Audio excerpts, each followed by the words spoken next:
Hello everyone, and thank you for joining me. I'm Tracy Harris, and this is At Home in My Head, the podcast that explores experience and meaning and their impact on individuals and the broader society.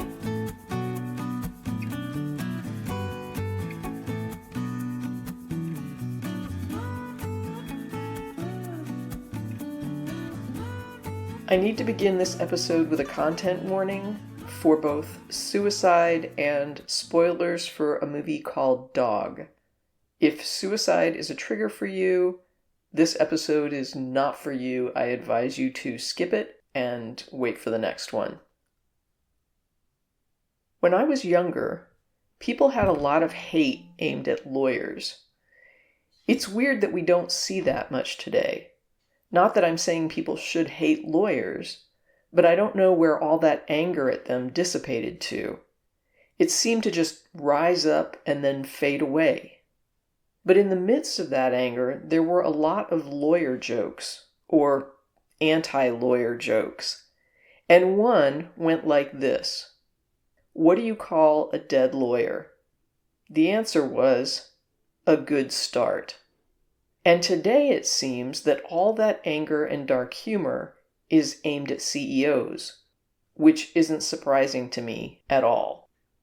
I finalized the script for this episode the other night, and the next morning I planned to record it. While I was browsing social media, I saw one of my friends posted a meme that I want to share.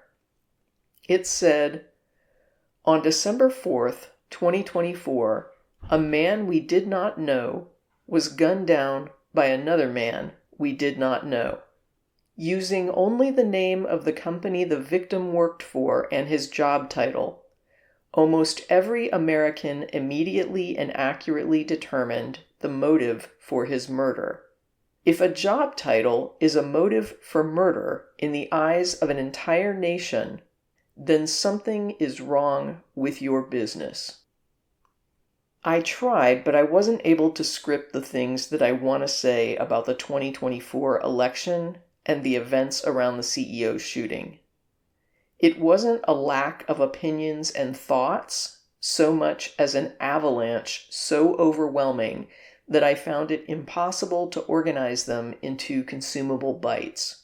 I was struggling to try to just put the election thoughts into words when the CEO shooting happened. And there were just too many words and overflow that I'm going to have to think about, that I'll have to consider the best way to corral if I'm going to talk about them at all. The best CEO shooting breakdown that I've seen was put out by Josh Johnson. And believe it or not, after it happened and I realized what it meant, I honestly was waiting for Johnson to weigh in, because I knew he'd knock it out of the park if anyone could, and I wasn't disappointed.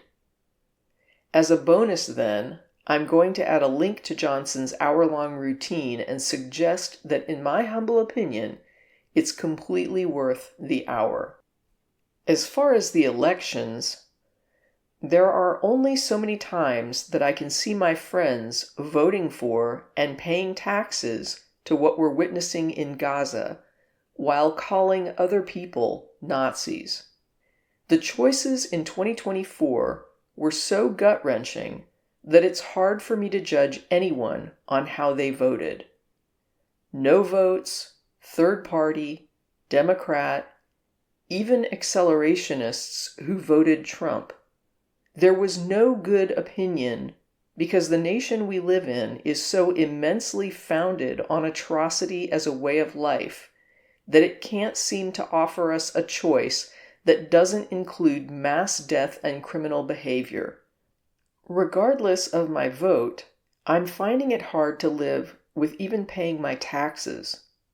That complicity alone has wrecked my humanity. But to see others having no crisis of conscience whatsoever, the same people pointing at Trump voters and blaming them for every single thing Trump does or says, are turning right around and saying that they aren't voting for what's happening in Gaza because they don't ideologically support it. They merely voted for the person doing it, the person defending and perpetuating the policy. The depth of hypocrisy I've seen, that I've literally screenshotted and wanted to address, was endless. It honestly was not the votes that shocked me. It was the lack of self-awareness, the refusal to take responsibility, the unwillingness to own what those votes meant. People so invested in seeing themselves as good people that they could even excuse themselves for events which they themselves labeled genocide. And others, looking at those same events, were unable to see the genocide that Amnesty International recently declared it to be. There was no good vote in 2024, but it was the people granting themselves a right to judge others while voting for live streaming atrocities themselves who really were the stars of the 2024 shit show, in my view. And I want to be clear here, not everyone was in that basket. I have friends who voted Democrat, who voted third party. I probably have friends who didn't vote at all, and friends who seriously thought about voting Trump to blow this system to pieces.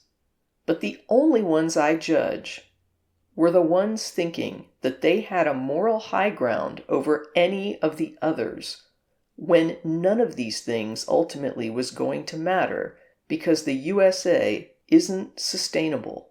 And in a lot of ways, the CEO shooting exposed some of that reality.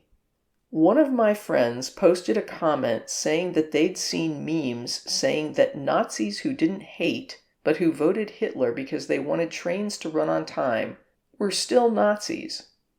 That same friend said they didn't believe people like that had actually existed. Yet this friend voted for the administration doing what they themselves had labeled a genocide in Gaza because of issues unrelated to Gaza. They didn't vote in support of genocide because they hate Palestinians. They did it because they saw benefits to throwing Palestinians under the bus. Their logic was that if they let MAGA win and finish off Gaza, then they would lose a lot of ground here in the US. So it was better to choose the party that would take care of them, the Democrats, and let them finish off Gaza instead, which at this point is pretty much a done deal. Gaza, Palestine, is not coming back.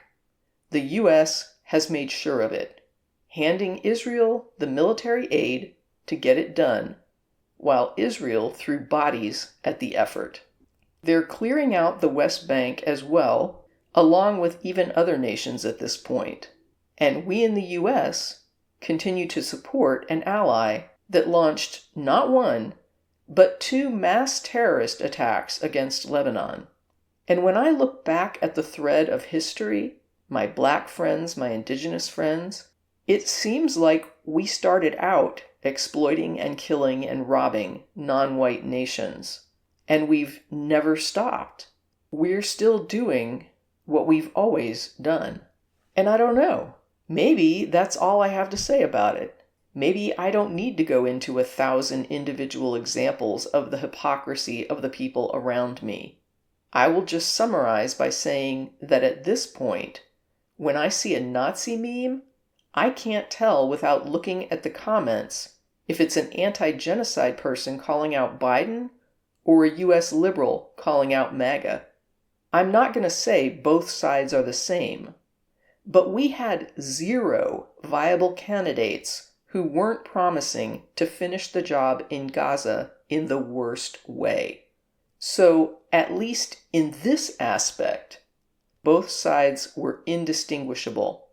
And I'm not sure what could be worse than genocide, but I'll let other people sort that out for themselves.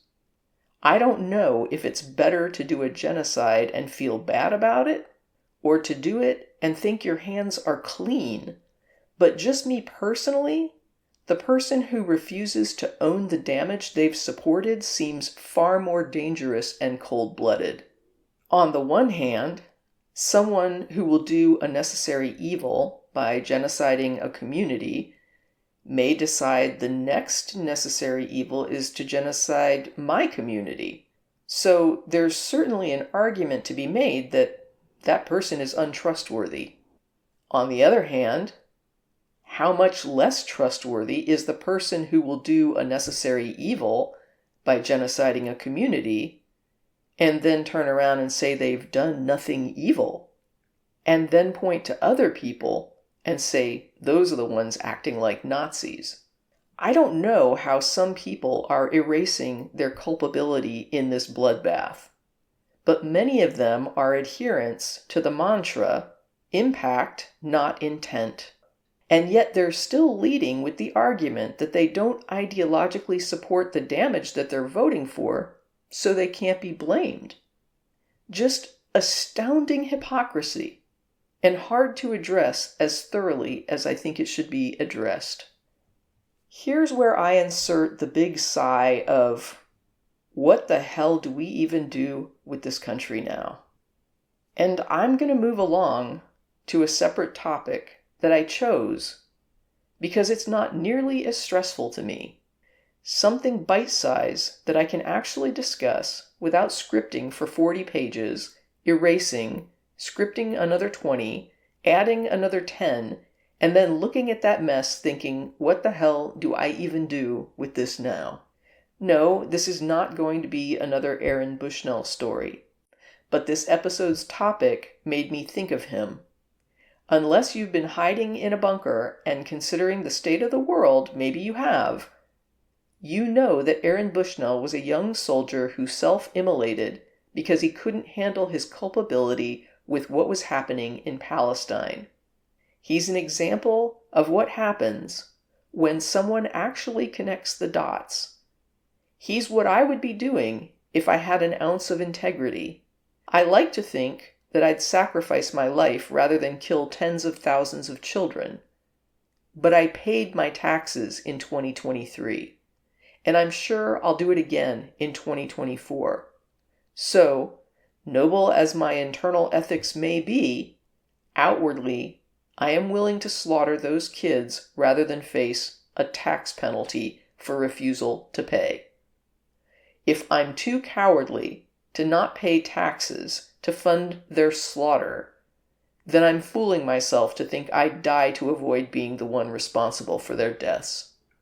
Aaron Bushnell would rather die than be the one responsible for their deaths. But every taxpayer in the U.S., whether Republican or Democrat, we are all totally okay living with that blood on our hands. We are, none of us, good people. In fact, we've sold out our humanity hard, and there's no ungenociding a people. But Aaron Bushnell was in a different strata of society than I am. Bushnell was a soldier. Let's look at his final words before he lit that fire that would end his life. At 25 years old, these were his last words before repeating Free Palestine. Quote, "My name is Aaron Bushnell, and I am an active duty member of the United States Air Force. I will no longer be complicit in genocide. I'm about to engage in an extreme act of protest, but compared to what people have been experiencing in Palestine at the hands of their colonizers, it's not extreme at all. This is what our ruling class has decided will be normal." Unquote. He wore military garb. He introduced himself with his military identity, and he owned his complicity, and he aimed the action at our ruling class, who says that atrocity and genocide will be normal. He's not wrong. The U.S. was birthed in genocide, and we've bathed non-stop in the blood of genocide to this day, where in 2024, Bushnell points out we are still doing it. He points to his death as a choice. He is exercising his option and he is opting out. By staying alive, the rest of us continue to opt in. By being productive cogs in the U.S. machine that is fueled by global atrocity. And all of these resources we pull into this empire come at the expense of someone else, even when there is literally no need for it to be this way. In watching events in Palestine with things like Operation Prosperity Guardian, a group of militants from Yemen blockaded the Red Sea in support of Palestine, and the U.S., we, sent warships to slaughter them for blocking the flow of property. A veteran friend of mine said at that time, that's their job. And I think that was the first time I made the connection that our military serve globally in the same role that police serve domestically. They exist to protect and to serve the wealthy, to enforce the U.S. motto, or what should be our motto, of money over lives, property over lives. Domestically, cops exercise a classist and racist role. They basically protect the interests of wealthy white people against the rest of us. This is being seen clearly in the handling of the CEO shooter, Luigi Mangione. The FBI was called in before it was even determined whether the shooter had crossed state lines. He was on a bus that had started in another state, but they hadn't confirmed when he'd boarded. The media coverage has been excessive. The target, Brian Thompson, wasn't famous. Most of this nation had no clue who he was until the story explained. But we all know why this made international news. Brian Thompson was wealthy. Brian Thompson made decisions every day that cost countless people their lives or quality of life. But he was legally untouchable because our laws are in place to defend property and money over lives, until it's the life of a wealthy person. When I saw Mangione had done the crime in New York, I thought, clever. He'd chosen a state without the death penalty. When I heard he was not just being charged with murder, but also terrorism, I was confused, until I remembered New York is a state without a death penalty. Our federal government is stepping in to do all it can to show the nation's ruling class that their lives matter, even if they're slaughtering members of the working class. I can't speak for anyone else, but I don't feel more safe with Mangione behind bars. If I ran into him on a public street, I wouldn't fear for my life. But what about healthcare CEOs? Doesn't their fear matter? I guess. But I grew up in Florida. I remember the real fear that women experienced when a man named Ted Bundy was on the streets. He hadn't been identified, but we knew there was a scary serial killer out there targeting women. Does anyone think that Bundy would be declared a terrorist today? Many black communities and citizens live in fear of our police forces. Why aren't our police considered terrorists? The Charleston church shooting where a white racist gunned down 9 congregants. Loads of working-class marginalized communities live in fear of social violence or even state-sanctioned violence. Children going to schools, seeing school shooting after school shooting. Does their fear matter? Where are all the terrorism charges? Hate women and kill them and you're a serial killer. Hate black people and kill them and you're a racist killer. Terrify children and staff at an elementary school and you're just a person with mental health issues. Kill a CEO and you're a terrorist. At the end of November 2014, a man attacked federal buildings in Austin, Texas, where I live. He shot up the Mexican consulate and tried to set fire to it. He ended his night by opening fire on a police station where he was shot dead.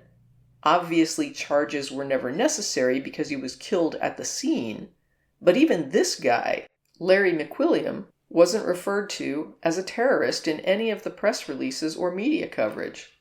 And I doubt anyone outside of Austin remembers this or knows what I'm talking about. But holy shit, someone shot a CEO. My point here is to point out how we draw a line. Black Lives Matter was a statement about how the state disregards black deaths and murders and uses state systems to do violence to black citizens and communities. We don't act like we care when black people die compared to how we respond when it's a white victim. And if you watch that Josh Johnson routine that I'm linking to, you'll hear a little bit about the experience of this CEO shooting and the disparity between black and white responses. I'm not saying this CEO death is the typical white death. I'm using the disparity between the state response to white versus black lives to springboard into a similar observation about how the state is showing a level of value for the death of this one CEO above the deaths of all the working class people that he participated in killing. Those deaths weren't only unavenged, but were made legal by a state that sees those lives as worth sacrificing to improve some company's bottom line and get this CEO a bonus. Money over lives in Palestine, money over lives right here at home. The USA has integrity. We are ruthless and inhumane through and through.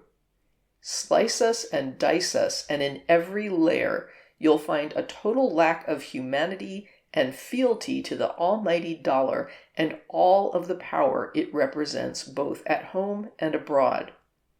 It sucks to be paying taxes to support this.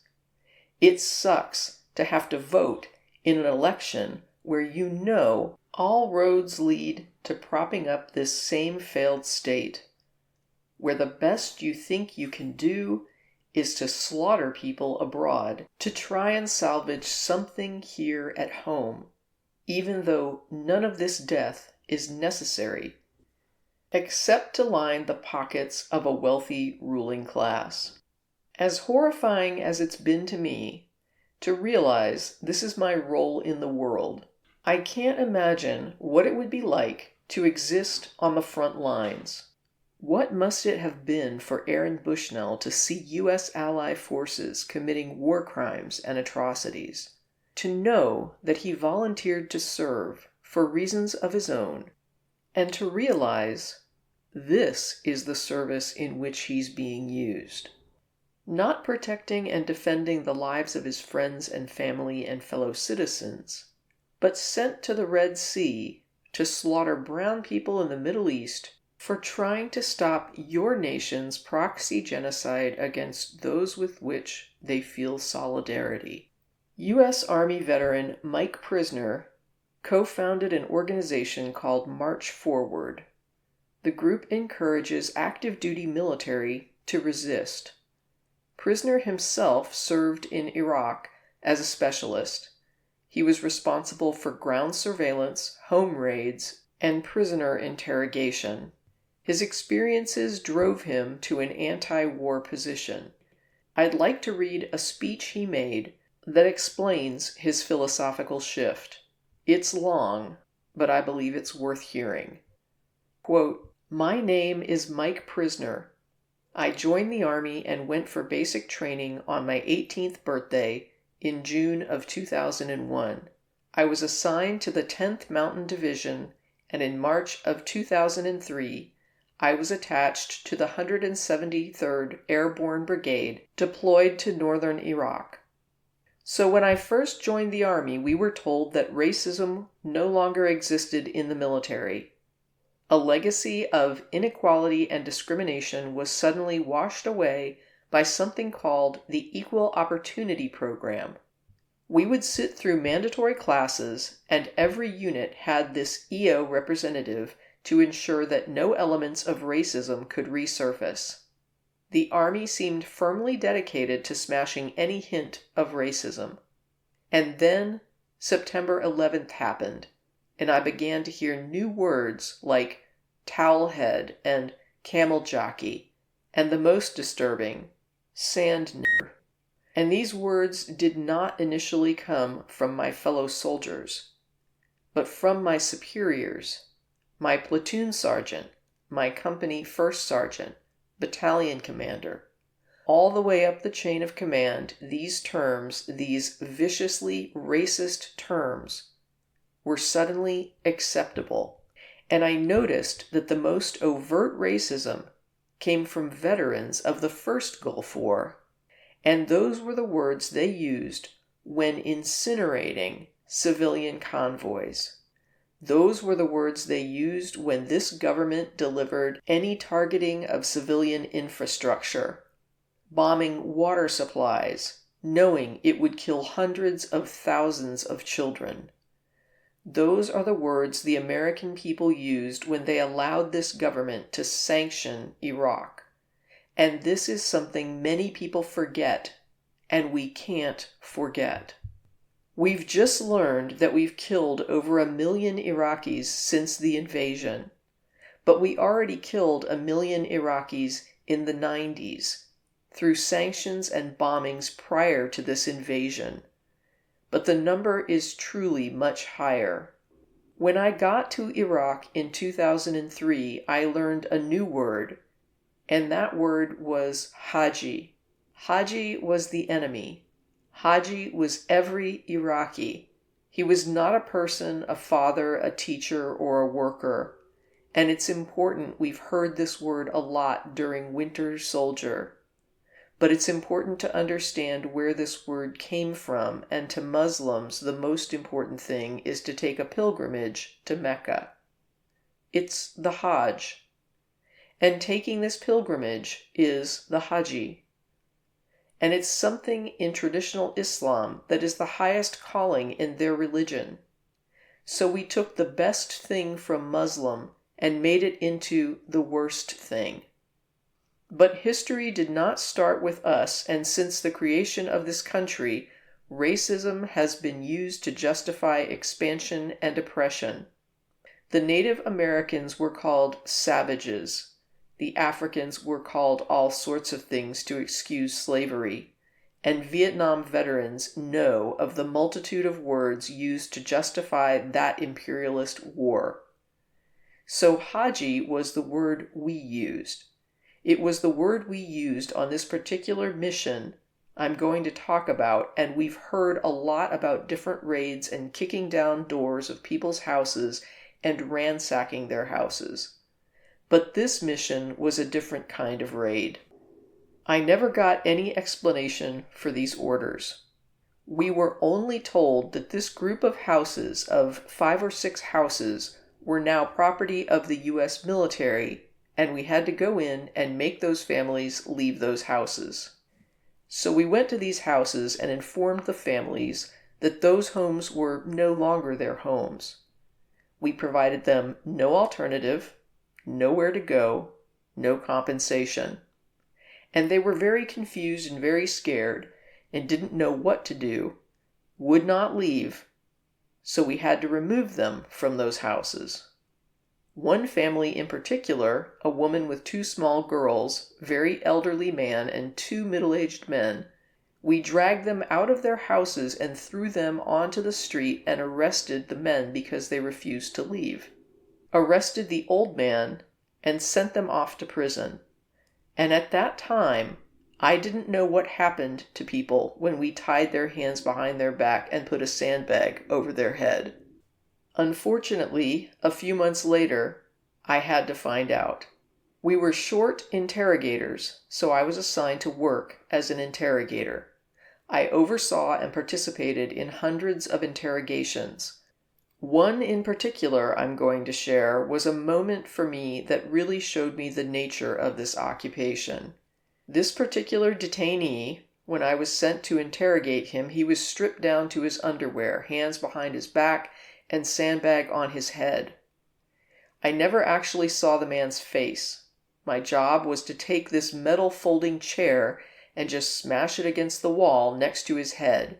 He was faced against the wall with his nose touching the wall, while a fellow soldier asked the same questions over and over again. No matter what his answer, my job was to slam this chair against the wall. We did this until basically we got tired.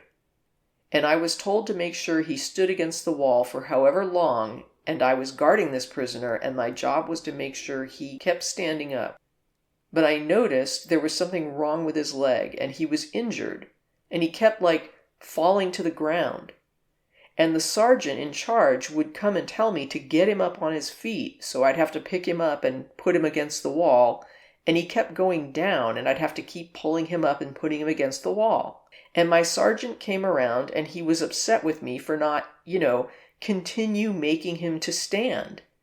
He picked him up and slammed him against the wall several times, and then he left. When the man went down to the ground again, I noticed blood pouring down from the sandbag. And so I let him sit, and I noticed my sergeant coming again, and I would tell him to quickly stand up, and I realized that I was supposed to be guarding my unit from this detainee, and I realized at that moment that I was guarding the detainee from my unit. And I tried hard to be proud of my service, but all I could feel was shame, and racism could no longer mask the occupation. These were people. They were human beings. I've since been plagued by guilt any time I see an elderly man like the one who couldn't walk, and we rolled onto a stretcher and told the Iraqi police to take him away. I feel guilt anytime I see a mother with her children like the one who cried hysterically and screamed that we were worse than Saddam as we forced her from her home. I feel guilt anytime I see a young girl like the one I grabbed by the arm and dragged into the street. We were told we were fighting terrorists, but the real terrorist was me, and the real terrorism is this occupation. Racism within the military has long been an important tool to justify the destruction and occupation of another country. It has long been used to justify the killing, subjugation, and torture of another people. Racism is a vital weapon deployed by this government. It is a more important weapon than a rifle, a tank, a bomber, or a battleship. It is more destructive than an artillery shell, or a bunker buster, or a tomahawk missile. While all of those weapons are created and owned by this government, they are harmless without people willing to use them. Those who sent us to war do not have to pull a trigger or lob a mortar round. They do not have to fight the war. They merely have to sell the war. They need a public who is willing to send their soldiers into harm's way, and they need soldiers who are willing to kill or be killed without question.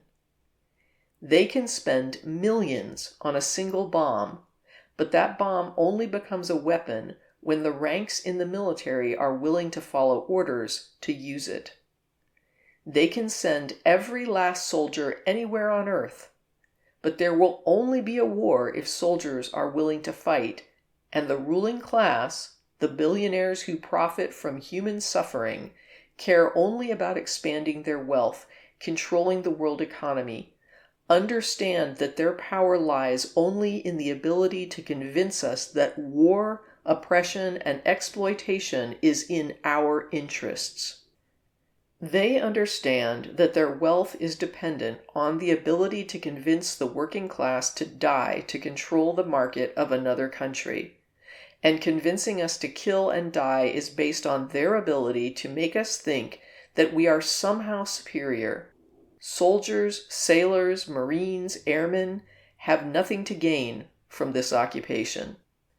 The vast majority of people living in the U.S. have nothing to gain from this occupation. In fact, not only do we have nothing to gain, but we suffer more because of it. We lose limbs, endure trauma, and give our lives. Our families have to watch flag-draped coffins lowered into the earth. Millions in this country without health care, jobs, or access to education must watch this government squander over $450 million a day on this occupation.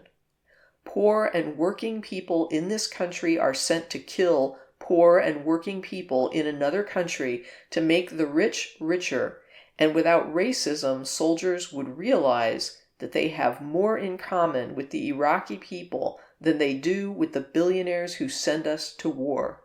I threw families onto the street in Iraq only to come home and find families thrown onto the street in this country in this tragic, and unnecessary foreclosure crisis, only to wake up and realize that our real enemies are not in some distant land, not people whose names we don't know and cultures we don't understand. The enemy is people we know very well and people we can identify. The enemy is a system that wages war when it's profitable. The enemy is the CEOs who lay us off our jobs when it's profitable. It's the insurance companies who deny us health care when it's profitable. It's the banks who take away our homes when it's profitable. Our enemies are not 5,000 miles away. They are right here at home. If we organize and fight with our sisters and brothers, we can stop this war, we can stop this government, and we can create a better world. End of speech. And I'll provide a link to that speech in the description if anybody wants it. I sit at home and send an e-filing to my government in order to help finance all of this. And I experience a crisis of conscience, but I do it. But what if I wasn't just clicking a button on a keyboard? What if I actually was violently expelling a family with children into the streets and holding a gun while I told them to leave? What if that was me forcing an injured man to stand at a wall, not even knowing if he'd done anything wrong? What if that was me? Prysner deals with this by making his life about dismantling a system he sees as evil. And he saw this after being thrown into hell feet first. I think to myself how I will carry my complicity with me until my dying day because of a system that does not leave us options outside of complicity. Bushnell found an option, but Prysner didn't. He's still propping up the same corrupt system I am, while trying to dismantle it in his own way. If we're going to continue to live, then for some of us, for those of us who actually understand our culpability and are willing to confront our responsibility, it means we become responsible for dismantling a system in which we are choosing to live, where we are all being made responsible for these atrocities and this overwhelming oppression. Unless you're like some of the people I saw simply hand-waving their role in genocide away and claiming that you can support a system doing it while rising above it with some magical power of your thoughts, you don't like that your tax dollars are going to fund war crimes, therefore you aren't responsible for that part of your tax bill. These same people would scream to high heaven if I walked in their house with a Chick-fil-A sandwich and a bag of newly purchased Harry Potter books. And I don't say that flippantly. I want to be 100% clear. I don't eat at Chick-fil-A. I don't fund Rowling's bank account. My point is not that there is anything wrong with boycotting people and companies that are horrible. My point is the extreme hypocrisy of saying that my money to Chick-fil-A funds bigotry against them, even if I don't agree with that bigotry and just want a chicken sandwich, and then immediately turning right around and saying that giving money to the U.S. government in no way makes them responsible for what the U.S. government does with it, as long as you don't like what they're doing with it. The part about Chick-fil-A and Rowling, I agree with. But I don't get the logic of handing money to a government doing what they literally call a genocide and then saying they're only responsible for it if they agree with it. If you really believe that, Then stop saying that other people are shitty for buying Harry Potter books and eating Chick-fil-A, so long as they're not putting their money into it to fund the bigotry. I wish I didn't have to keep saying it, but try and follow. Number 1. I don't disagree that eating Chick-fil-A and buying Rowling's merch firsthand is supporting the bigotry these entities represent. Number 2. I don't care if you call people out on it. Feel free. Number 3. When it's your turn to own the results of where you're sending your money, stop trying to weasel out of it. If you expect others to own their complicity in what their money funds, then give as good as you expect to get. Don't be a raging hypocrite. It's not your intentions that matter when you vote for a genocidal administration, it's the impact. I'm going to shift a gear here and tell a personal story. I spent a lot of time in trans community forums. Not so much today, but I still follow some communities. And from that activity, I've gained some friends who are special to me and a part of my life. A big concern in these communities is suicide. I can remember the communities doing head counts after certain events, making sure that everyone was okay and still there. And by still there, I mean actually still alive. And sometimes everyone wasn't still there, because the constant anxiety of having to negotiate a society that once you erased can be draining. It can leave you wondering if it's going to ever be better, and if today will be the day that you run into a stranger who will decide that they're going to have words with you, or they have a fist for you, or whatever abuse they think they're entitled to throw at you, because you're you and not enough like them. Believe it or not, oppression increases levels of PTSD in marginalized communities, because the people in these communities can't relax. You never feel safe. And when you live your life on heightened alert, surprise, surprise, it's not healthy. You can do it for a time or even cycle through it, but if it's too long and too intense, it's going to cost you. A friend of mine is ex-military. He mentors other young men sometimes, and he had a younger buddy who was also in the military. The younger man was having some mental health difficulties, and one day, he ended his life. My friend went to the service, but didn't talk all that much about it. It was some months later I was talking to that same friend, and I can't remember exactly what I said, but I was explaining how the trans community has a high suicide ideation rate, and how I need to handle that community with care and be aware of potential triggers. He looked at me and with a straight face says, quote, "I don't think I could be friends with anyone that fragile," unquote. I pointed out that he'd just come back from his friend's funeral earlier that year and asked him if he regretted having been his friend. Like, if he knew his younger buddy was struggling, would he have left because he can't have friends that fragile? He didn't have an answer, and I don't know if he rationalized it away, if he really did regret having been a friend to his buddy, or if he thought more about it, because he never talked about it again. He said what he said, I said what I said. A couple months ago, I watched a movie called Dog. And just a heads up that all the spoilers are coming. Spoilers, spoilers, spoilers, spoilers, spoilers, spoilers. If there's any chance you will watch this movie and you don't want spoilers, then go and watch it and come back to this later. Dog is not the sort of movie I normally watch.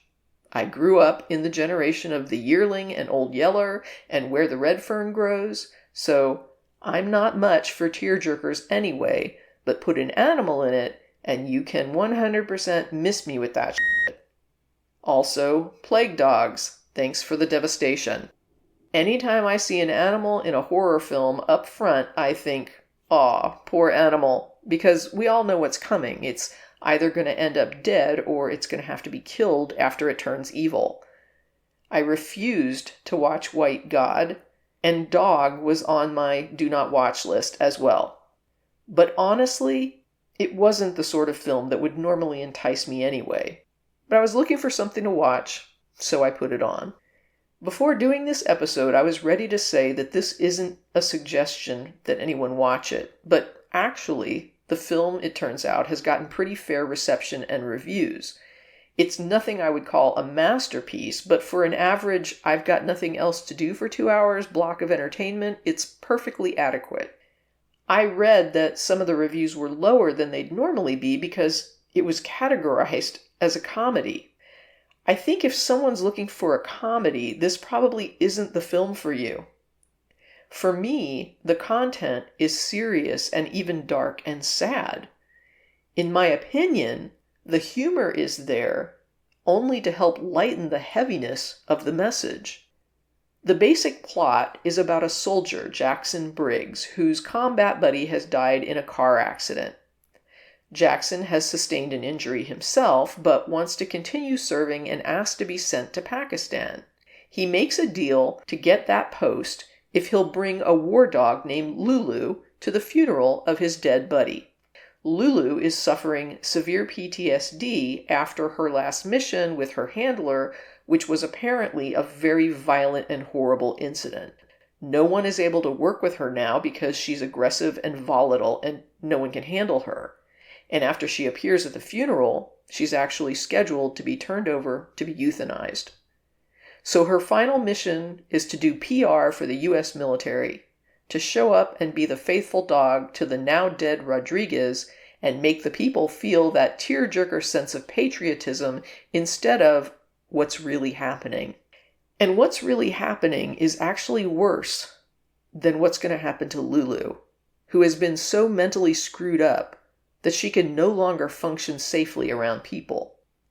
In one scene, we see Lulu attack a man in a public setting because he's wearing traditional Middle Eastern clothing.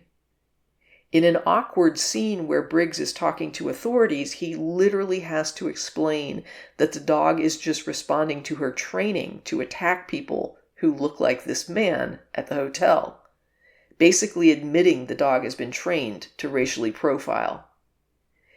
It becomes clear in other scenes that Briggs' own experiences have left him somewhat socially dysfunctional as well. He's estranged from his family, his wife and child. He has difficulty connecting with women or being open emotionally. He even has an episode in one scene where it becomes clear that his head injury may be more of a problem than he's willing to admit. He's dealing with damage, similar to what Lulu is dealing with, after having been exposed to too many situations that simply aren't normal for any human being or dog to be exposed to. He's a human being trying to live with having done inhuman things. And Lulu is also having trouble coming back down to seeing people, as beings she can trust. Later, Briggs stops at the home of a former Army Ranger friend, Noah. Noah has actually worked with Lulu's brother, Nuke, and now keeps the former war dog, Nuke, at his home with his wife and kids. Noah shares how hard he had to work to get himself together to avoid losing his family, his wife and kids. Noah appears outwardly to have a great life and be well adjusted, but it took him a lot of hard work to get there, just like the work he was willing to put into Nuke. He explains to Briggs that in his work with Nuke, Nuke taught him that he just had to stop fighting. And he suggests to some degree that Briggs needs to confront some of the things that he's dealing with to avoid ending up falling into that same pit. He helps Briggs understand Lulu better, explaining that she also needs a lot of work to get back to some sort of functional and normal, but that it can be done. Ultimately, Noah tells Briggs that Rodriguez's car accident was no accident. Apparently, Rodriguez had been suffering from his own combat demons and also dealing with massive guilt over what had happened to Lulu, with whom he'd built a tight bond. According to Noah, Rodriguez talked often about ending his life in the way that mirrors the accident in which he died, where he wrapped his car around a tree at high speed. This drives home the way that Lulu is being exploited. The attendees at the funeral will be there to honor a dead soldier and his faithful dog. completely oblivious to the fact that soldiering is what destroyed them both. This man killed himself due to PTSD, and this dog that appears so faithful and noble will be leaving directly after the ceremony to be euthanized as soon as she served her own PR purpose. It's a message of disposability. Briggs, antisocial and wounded, being pushed out. Noah, making things work, but only after coming to terms with how much work he'd have to put in to salvage his connection with his family. Lulu, fearlessly throwing herself into danger again and again, only to be put to death after the work had taken its toll. And Rodriguez, dead and still being used to exploit civilian feelings of patriotism, even while his life was ruined by the service these people would thank him for. In the end, Dog is actually about soldiers. The dog's situation is simply an analogy for the soldiers that surround her. As a dog, her scars are far more visible. We can see her as she's incapable of fixing herself. She can't process anything that's happened to her or put it into context. And these soldiers are suffering the same fate. But they are capable enough of processing the situation that they know to hide their scars, only occasionally opening up to one another, but not seeing they're not any better off than Lulu. They've all suffered the same fate. And in the service of what? To requote Prysner, the vast majority of people living in the U.S. have nothing to gain from this occupation. In fact, not only do we have nothing to gain, but we suffer more because of it. We lose limbs, endure trauma, and give our lives. Our families have to watch flag-draped coffins lowered into the earth. Millions in this country, without health care, jobs, or access to education, must watch this government squander over $450 million a day on this occupation. Poor and working people in this country are sent to kill poor and working people in another country to make the rich richer. I have a friend who has a 3-year-old child. One day they said to me that they feel heartbreak every time they see an unhoused person on the streets because they see their child. They see someone who was once 3 and was someone's child. They love their child, and they think these people that they're seeing are also deserving of that same love. I don't follow Star Wars, but it came out when I was a kid, and I was so excited when that movie first came out. I remember the stormtroopers. They were nameless, faceless, robot-looking military people with guns. In fact, some of the robots were more humanized than the stormtroopers. I have no doubt the reason for the uniform look and the lack of faces and the lack of any human moments tied to their existence — we never see a stormtrooper having dinner with his kids — is because we aren't supposed to relate to them on a human level. I remember watching the movie Brazil. It has a scene where the conflicted protagonist sees a police vehicle burst into flames. He's hyped up on adrenaline and begins to cheer at the sight that the people chasing them have crashed in flames. And as he's cheering, a person emerges from the vehicle with arms flailing, engulfed in flames, as they try to escape their certain horrible death. When he sees an actual human being in flames, his excited face changes to one of shock and horror. It wasn't just a car after them. There were people in that car. People who died in an inferno. It's not easy to look at U.S. soldiers and what they're doing and see how they enforce horrifying policy around the globe and still see them as people, as human. But as Prysner says, they just need to see that they have more in common with the people they're abusing than the people sending them to do the abuse. In the film Fahrenheit 9/11, there's a whole segment about U.S. military recruitment and how it's aimed mainly at families that aren't wealthy. In July 2020, the Council on Foreign Relations published an article showing that only 17% of recruits come from households that earn more than $88,000 a year. In January 2024, Military.com published an article titled, "Army Sees Sharp Decline in White Recruits." Let me read something from that article. Quote, "A total of 44,042 new Army recruits were categorized by the service as white in 2018, but that number has fallen consistently each year to a low of 25,070 in 2023, with a 6% dip from 2022 to 2023 being the most significant drop. No other demographic group has seen such a precipitous decline, though there have been ups and downs from year to year. In 2018, 56.4% of new recruits were categorized as white. In 2023, that number had fallen to 44%.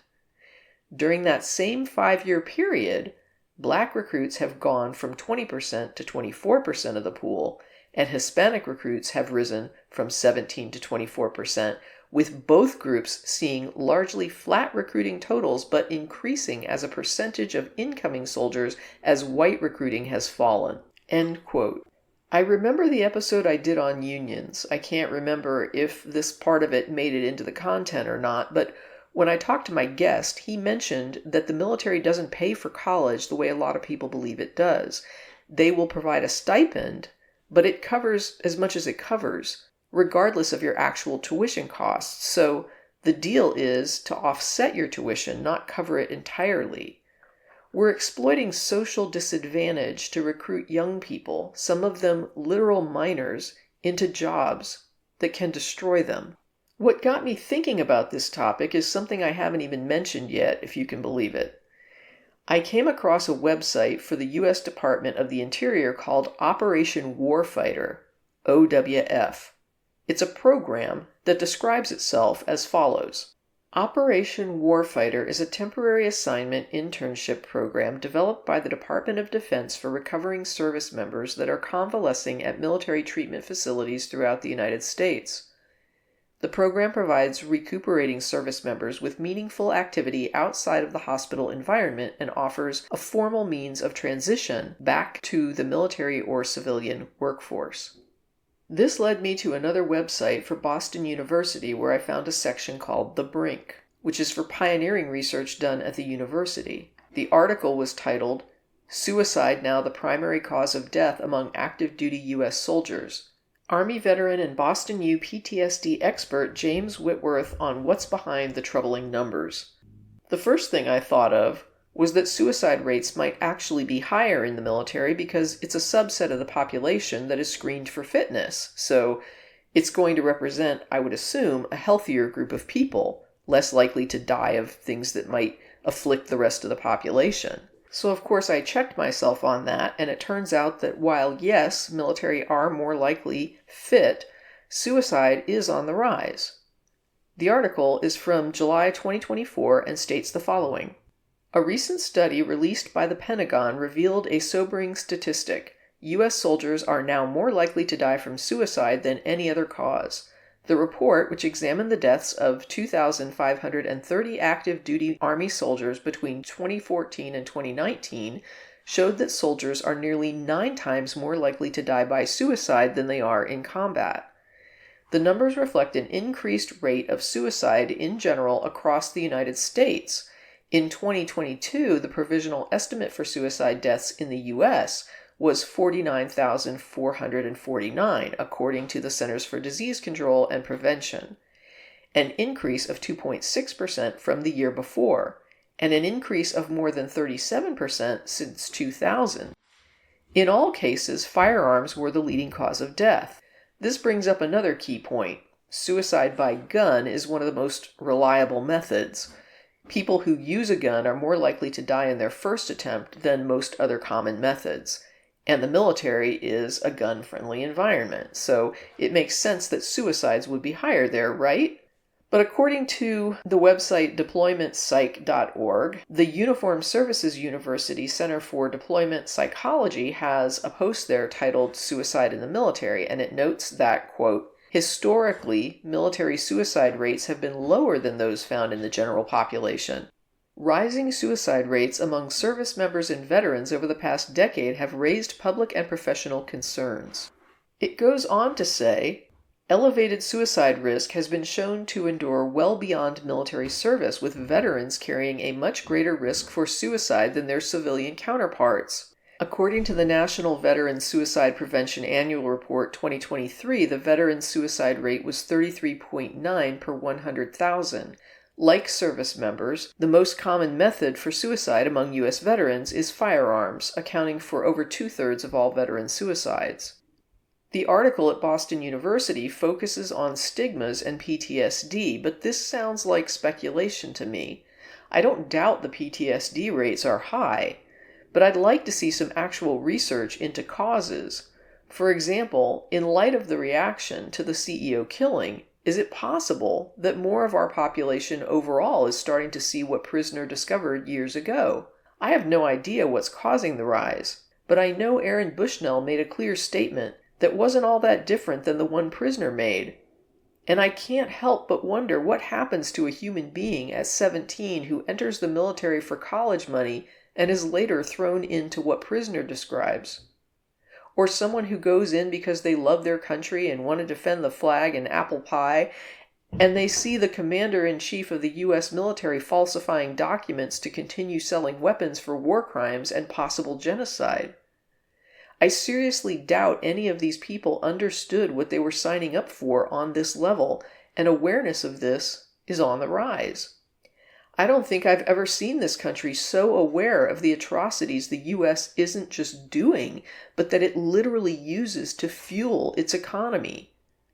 Atrocities aren't just something we do now and then, they are our stock in trade. If we stopped committing atrocities, our economy would collapse. And this is why we need to dismantle this system and create a new one. I've been focused more on the concept of moneyless society and mutual aid programs and groups. It sounds like pie in the sky, but the concept is good. Building cashless systems that exist through voluntary participation, growing them locally, and when they become large enough, eventually connecting them geographically, creating a system within a system that relies less and less on money-based goods and services.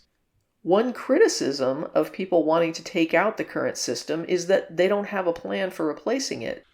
The moneyless society and mutual aid, though, would build the replacement within the current system. It just needs a critical mass of participants. Can it reach that mass before we choke the planet to death?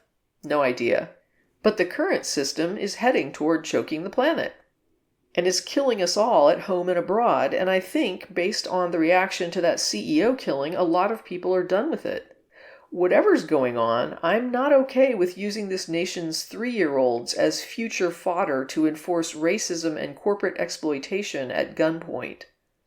I usually make a point of saying that this is just my view on something, and I know other people will see it otherwise, but in this case, nobody should be okay with this. We're destroying these human beings. We're grinding them up and spitting them out of our military-industrial complex. And like everything else about this country, it's not sustainable.